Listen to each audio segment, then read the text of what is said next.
Assalamualaikum warahmatullahi wabarakatuh.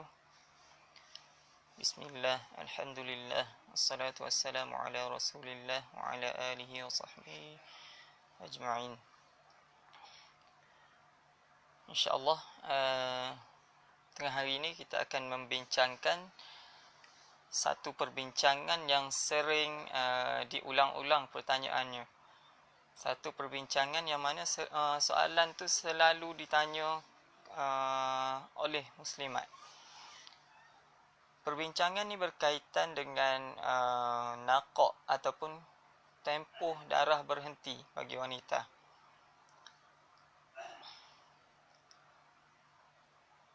Contoh soalan yang biasa ditanya adalah sekiranya darah berhenti, adakah perlu ditunggu 24 jam sebelum mandi?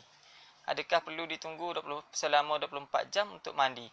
Ataupun adakah perlu ditunggu selama tempoh haid yang sebelum ni? Contoh sebelum ni 7 hari, adakah perlu ditunggu selama 7 hari baru mandi?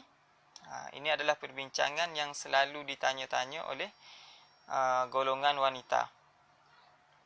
Baik, hari ini kita akan membincangkan secara ringkas sahaja berkaitan dengan perkara ni, dan sedikit kompleks lah, kerana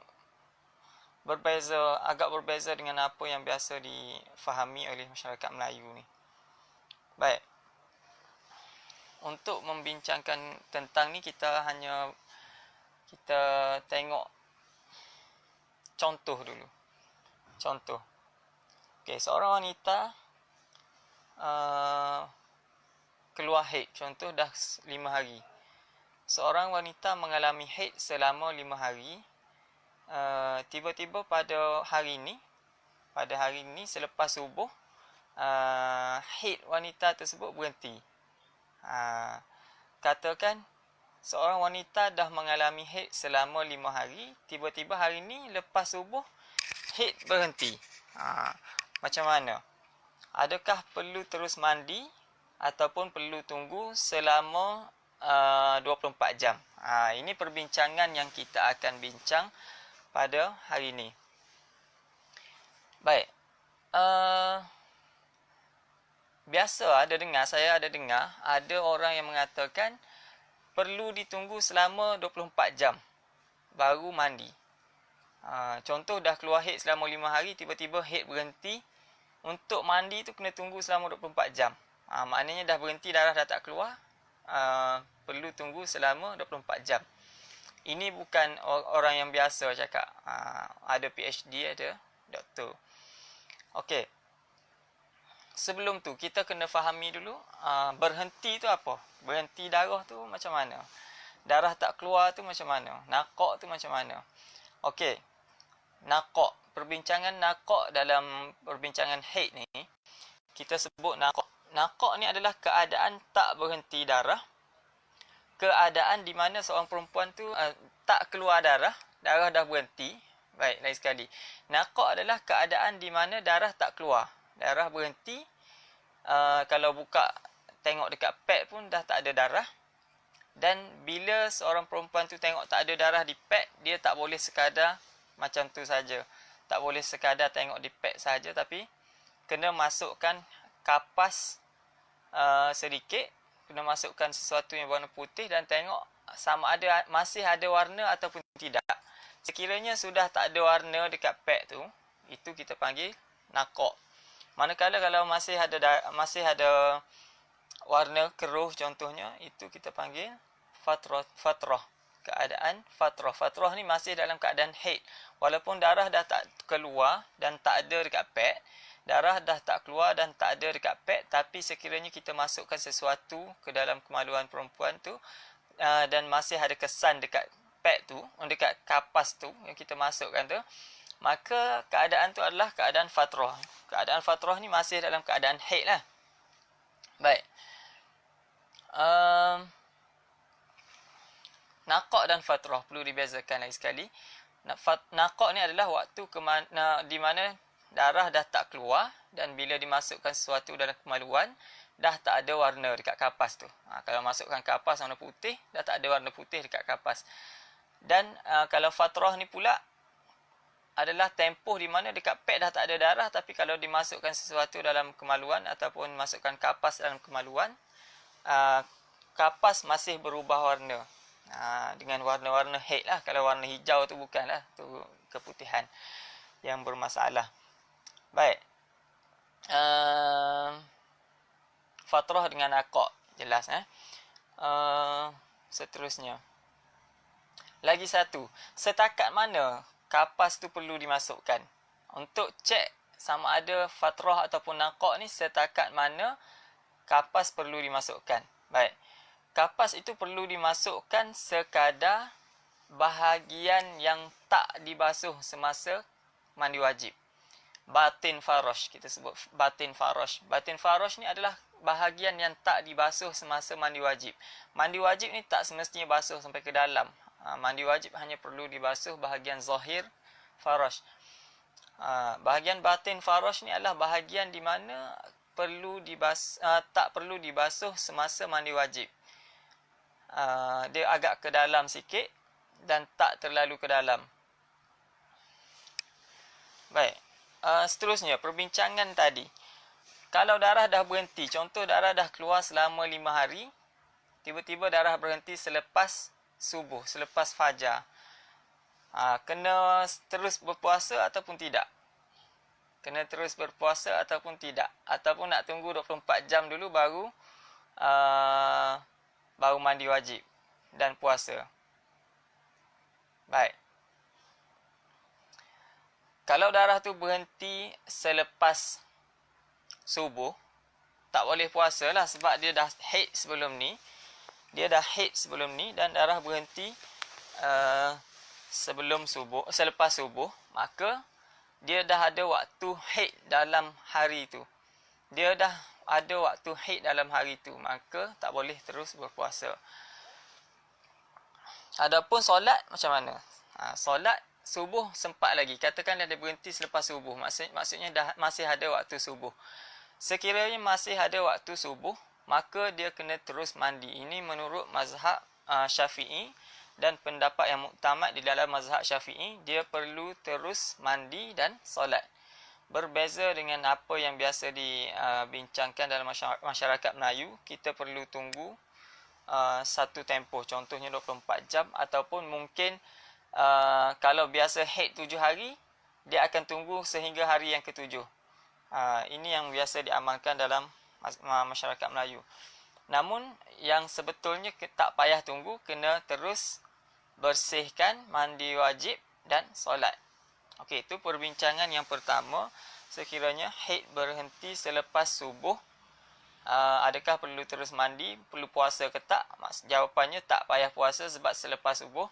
Tapi kalau solat subuh, kalau masih ada waktu dan dia suci dalam waktu subuh tapi dah masuk waktu subuh, maka kena solat subuh. Yang seterusnya perbincangan di mana darah haid berhenti sebelum waktu subuh.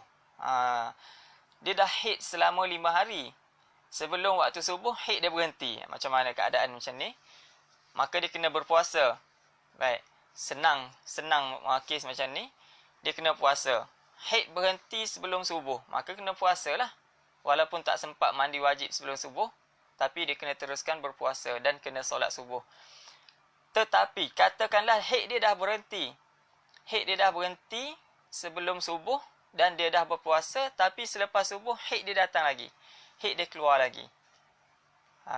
Contohnya, pukul 8.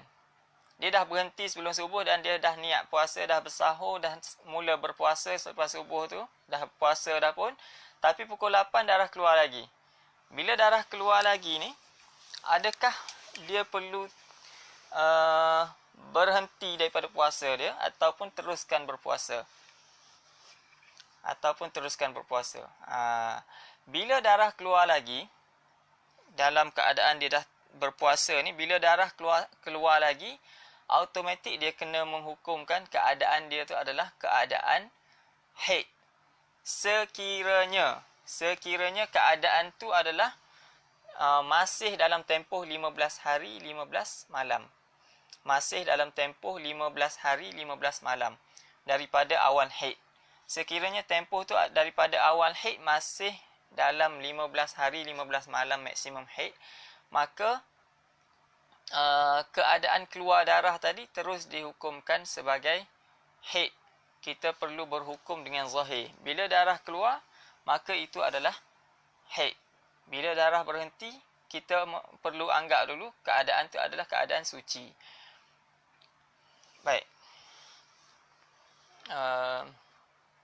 Perbincangan yang seterusnya. Perbincangan seterusnya ni berkaitan dengan masalah yang sama, cuma contoh saja berbeza. Contoh yang berbeza, contohnya seorang wanita yang baru keluar haid. Seorang wanita baru keluar haid. Contoh hari ni, pagi ni, perempuan tu keluar haid. Bukan kita yang keluar haid. Kita orang lelaki tak haid. Orang perempuan. Contoh orang perempuan tu dia keluar haid lepas subuh tadi. Lepas subuh tadi dia keluar haid, katakan. Lepas subuh tadi dia keluar haid selama sejam. Lepas tu haid dia berhenti. Adakah dia perlu tunggu selama berapa hari dulu baru mandi ataupun macam mana? Baru keluar sejam haid dah berhenti. Kena tunggu ke, kena puasa ke, solat ke, macam mana? Okey. Jawapannya adalah menurut mazhab Syafi'i, pendapat yang muktamad dalam mazhab Syafi'i seperti yang dinyatakan oleh Imam Nawawi, sekiranya seseorang mengalami haid sejam, contoh dia keluar sejam, waktu keluar sejam tu, contoh keluar daripada pukul 7 sampai pukul 8. 7 sampai 8 sejam. Dia keluar sejam, waktu keluar sejam tu dihukumkan sebagai haid. Zahir adalah haid. Jadi kena berhukum sebagai haid. Walaupun belum cukup 24 jam. Dalam perbincangan yang lalu kita ada bincang, minimum haid ni adalah 24 jam. Tapi ni belum cukup 24 jam lagi. Adakah kita kena terus tinggal solat? Ya, kena terus tinggalkan solat dan puasa sebab tempoh sekarang ni dia keluar dalam tempoh berkemungkinan haid. Tempoh suci dia dah habis, umur dia dah lebih 9 tahun. Dan dia ni adalah orang yang berkemungkinan mengalami haid, bukan mengalami istihadah. Maka darah yang keluar itu adalah darah haid. Walaupun sejam, dia perlu menganggap sebagai zahirnya adalah darah haid. Jadi, dia perlu tunggu. Perlu menahan diri dia daripada melakukan perkara yang diharamkan semasa haid. Tak boleh solat, tak boleh puasa lagi. Selepas sejam, darah dia berhenti. Selepas sejam, darah berhenti. Adakah perlu solat ataupun tidak? Selepas sejam, bila darah berhenti, pendapat muktamadnya adalah kita kena, seorang wanita tu kena solat. Kita tak boleh. Kita orang lelaki tak haid. Seorang wanita tu perlu solat. Puasa tak boleh dah sebab ni dah pukul berapa ni? Dah pukul 8. Tadi kita start pukul 7 sampai 8 haid. Pukul 8 sampai 9 tak haid katakan. Dah pukul 8 ni tak haid dah. Darah dah bersih. Masukkan kapas pun kapas dah bersih. Jadi keadaan ni keadaan naqaq, keadaan tak keluar darah. Bila keadaan tak keluar darah, maka dihukumkan dengan zahir wanita ni dalam keadaan suci. Maka dia kena bersihkan. Waktu macam ni dia tak perlu mandi wajib lagi. Waktu macam ni berhenti sekejap ni, waktu keluar sejam, lepas tu berhenti, dia tak perlu mandi wajib lagi. Tapi cukup sekadar bersihkan kemaluan yang ada darah tadi. Sebab apa tak perlu mandi wajib? Sebab belum mencapai 24 jam dan belum dihukumkan darah yang sejam tadi sebagai darah haid. Okey, katakanlah selepas sejam tadi berhenti. Berhenti 5 jam, keluar lagi. Macam mana keadaan ni? Berhenti 5 jam, selepas 5 jam keluar lagi. Bila keluar lagi, disebabkan wanita ni dalam tempoh berkemungkinan haid, bila keluar lagi, dihukumkan secara zahir lagi sekali, perempuan ni dalam keadaan haid. Walaupun tadi dah suci, dianggap suci, tapi ni keluar lagi, bila dalam tempoh berkemungkinan haid, maka darah ini dihukumkan sebagai haid dulu. Sampai masa ni kita hukum haid dulu. Belum habis lagi cerita dia. Katakanlah keluarlah selang-seli macam ni. hukumnya sama, bila keluar dihukum sebagai haid, bila berhenti dihukum sebagai suci dulu. Tak perlu mandi wajib lagi. Bila berhenti tu tak perlu mandi wajib, hanya bersihkan, ambil wuduk, solat. Bersihkan, ambil wuduk, solat. Bersihkan, ambil wuduk, solat. Sebab belum mencapai 24 jam. Katakanlah keluar selang-seli, sampai satu masa darah yang keluar tu cukup 24 jam. Sampai satu masa darah yang selang-seli tadi cukup 24 jam.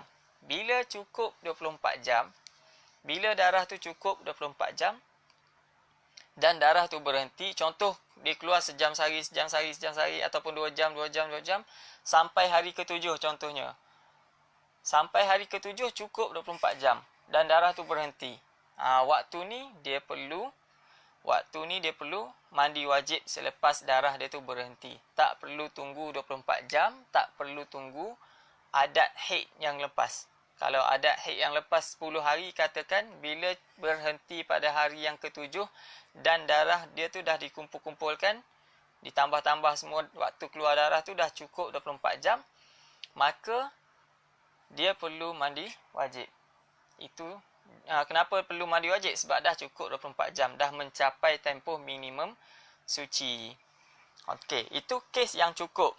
Kes yang cukup, maka kesemua daripada hari pertama sampai hari yang ke-7, daripada hari pertama sampai hari yang ke-7, termasuk selang-seli tak keluar tu,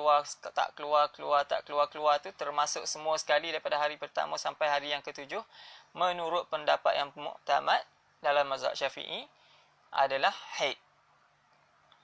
Semua 7 hari adalah haid. Adapun katakanlah dia keluar selang-seli, setiap kali keluar dia tahan daripada solat, setiap kali berhenti dia solat, sampailah hari yang ke-15, habis hari yang ke-15, habis 15 hari tu, dikumpulkan semua darah yang keluar tu, tak cukup 24 jam. Daripada hari yang pertama sampai habis hari yang ke-15, dikumpulkan semua waktu keluar selang-seli, sejam keluar tu, dikumpulkan semua waktu keluar tu, tak cukup 24 jam. Bila tak cukup 24 jam, maka kesemuanya adalah istihadah. Darah fasad, biasanya disebut darah fasad sebab tak cukup 24 jam. Hukum istihadah. Jadi selama 15 hari tu dia ada tinggal solat dan dia ada melakukan solat. Dia ada tinggal solat waktu keluar darah dan dia ada melakukan solat waktu berhenti darah. Dia tinggalkan solat waktu keluar darah, dia solat waktu berhenti darah. Begitu macam tu, selang-seli macam tu, keluar tak solat, berhenti solat sampailah habis hari yang ke-15, masuk hari yang ke-16, dicampur-campurkan darah yang keluar tadi, tak mencapai 24 jam. Bila tak mencapai 24 jam, maka darah tu tak mencapai minimum suci. Kita tak boleh nak hukum tu adalah haid sebab belum capai minimum haid. Belum mencapai minimum haid 15 hari 15 malam. Haid paling pendek 24 jam. Jadi sekarang ni tak cukup. Katakan sepanjang 16 hari tu, 15 hari tu, sampai habis hari yang ke-15, masuk hari yang ke-16, baru 23 jam. Maka tak cukup. Tak cukup, macam mana kita nak hukumkan semua tu adalah haid? Tak boleh. Jadi bila tak boleh, dihukumkan sebagai istihadah. Boleh ke? Okey. Saya ulang lagi sekali daripada awal berkaitan darah keluar selang-seli ini. Katakan, kita mula lagi sekali daripada awal berkaitan darah keluar selang-seli supaya lebih jelas. Ini menurut pendapat muktamad dalam mazhab Syafi'i. InsyaAllah nanti saya akan sediakan link-link dekat description live tu. Saya akan sediakan link-link yang sesuai berkaitan masalah ni. Antaranya ada yang dibincangkan tentang polemik fatrah naqa' oleh Ustaz Hanafiyah, Abu Samah Hanafiyah. Dan ada juga yang dibuat oleh Bahsul Masail oleh Islami, NGO Islami, berkaitan darah ni juga. Untuk menjawab kenyataan, ada yang menyatakan bahawa bila darah berhenti perlu tunggu 24 jam dulu baru mandi wajib. Jadi jawapannya tak perlu tunggu 24 jam dulu. Jawapannya adalah ketika nampak darah, ketika keluar darah, ataupun tak keluar darah tapi bila dimasukkan kapas ada warna. Ketika dimasukkan kapas, kapas berubah warna. Ketika itu kita panggil tempoh fatrah. Tempoh fatrah ni masih dianggap sebagai haid. Tapi bila dah semasa fatrah dan haid ni, semasa fatrah dan darah keluar ni, maka dia perlu tinggalkan solat. Perlu tinggalkan puasa. Tak boleh puasa, tak boleh solat. Sekiranya dia tu berada dalam tempoh berkemungkinan haid. Tempoh berkemungkinan haid ni apa? Kita dah bincang sebelum ni. Umur dah 9 tahun. Secara ringkasnya umur dah 9 tahun. Dah lebih 9 tahun ataupun 9 tahun kurang 15 hari. Dan dia dah mengalami tempoh suci. Dia dah ada haid sebelum ni. Lepas tu dia dah alami tempoh suci selama 15 hari, 15 malam. Dan sekarang dia haid lagi sekali. Bila haid lagi sekali ni, dia dah berada dalam tempoh berkemungkinan haid. Jadi bila darah keluar seketika tu, contoh bila darah dah keluar, maka dihukumkan sebagai haid. Jadi dia kena tinggalkan solat dan puasa. Dan bila darah berhenti, katakan dia keluar darah sejam, lepas tu berhenti. Keluar sejam, berhenti.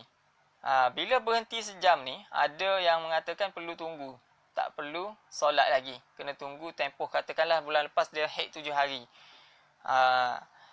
Jadi bila berhenti lepas keluar sejam tadi, dia pun tunggu, tak payah mandi lagi, dia kata kena tunggu sampai 7 hari.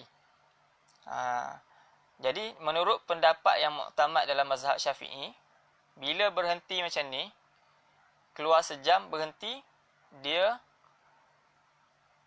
kena terus bersihkan kemaluan sebab belum mencapai 24 jam, bersihkan kemaluan, ambil wuduk, solat.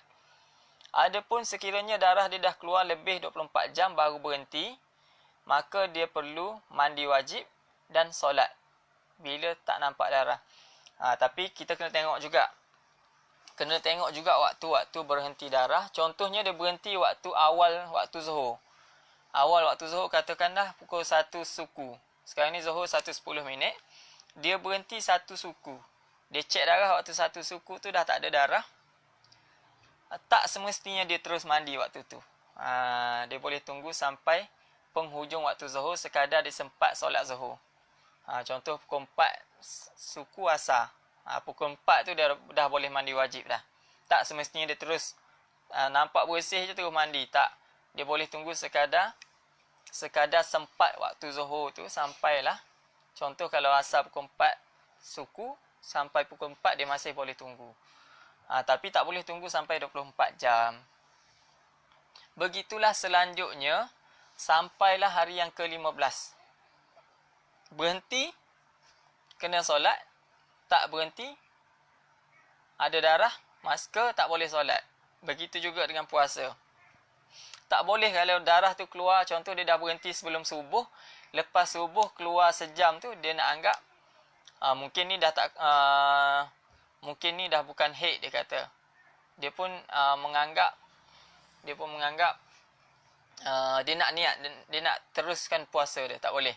Dia tak boleh niat teruskan puasa. Bila keluar darah dalam tempoh berkemungkinan haid, tak boleh ada niat untuk meneruskan puasa.